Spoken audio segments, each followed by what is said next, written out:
আসসালামু আলাইকুম। দেখুন আমি এখানে পেঁয়াজ কাঁচামরিচ ভাজতেছি, আর এখানে দেখুন আমি নিয়েছি মাছের নাড়ি ভুঁড়ি, মাছের তেল, এগুলো দিয়ে আজকে আমি মরিচ খোলা দেবো। দিয়ে দিচ্ছি লবণ, লাল মরিচের গুঁড়া, লাল চামচের মরিচের গুঁড়া। আজকে আমি মরিচ এখানে বেশি দিব, যেহেতু আমি এটা মরিচ খোলা করতেছি, তার জন্য মরিচ দিয়েছি বেশি। দিয়েছি এবার হলুদের গুঁড়া। এবার দিয়ে দিচ্ছি আমি আদা রসুনগুলো দিয়ে আমি এগুলোকে এবার ভালো করে একটু ভেজে নেব।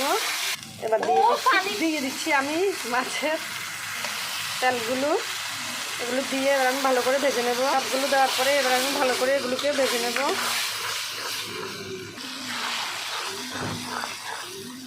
ভালো করে ভাজার পরে দেখুন এখানে নিয়েছি আমি একটা আলু আর একটা টমেটোটা আলুটা দিয়ে দিব। দেখুন সব কিছু ভালো করে ভাজার পরে এবার আমি দিয়ে দিচ্ছি অল্প একটু ঝোল।